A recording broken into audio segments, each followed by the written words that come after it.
Welcome to the third episode of our series on ORYX CAD, version 1.2. Remember the previous episode? With no object selected, the panel offered to create gears, screws, springs. Now watch what happens when we select an object. The panel transforms and gives you a whole new toolbox.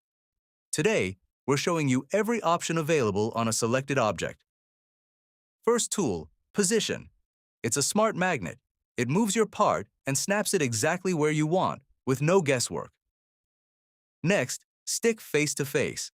Your part comes to rest perfectly flat against a surface, like a magnet on a fridge. Ideal for laying your part down flat before moving on. Then, Set to Dimension. This tool lets you change the exact gap between two faces of your object. You pick your two faces, you type 40 millimeters, and the gap between them is 40 millimeters, period. With Adjust an Edge, you modify a single edge, one single border of your part, to correct a length without touching anything else. Next comes the Printability Check panel. It analyzes your part and tells you if it's ready for 3D printing before you waste any filament. If it finds a problem, the Repair Mesh tool steps in. The mesh is the skin of your object. In one click, ORYXCAD fills the holes and fixes the flaws. The Origin tool gives you two options, to the geometry or to the base.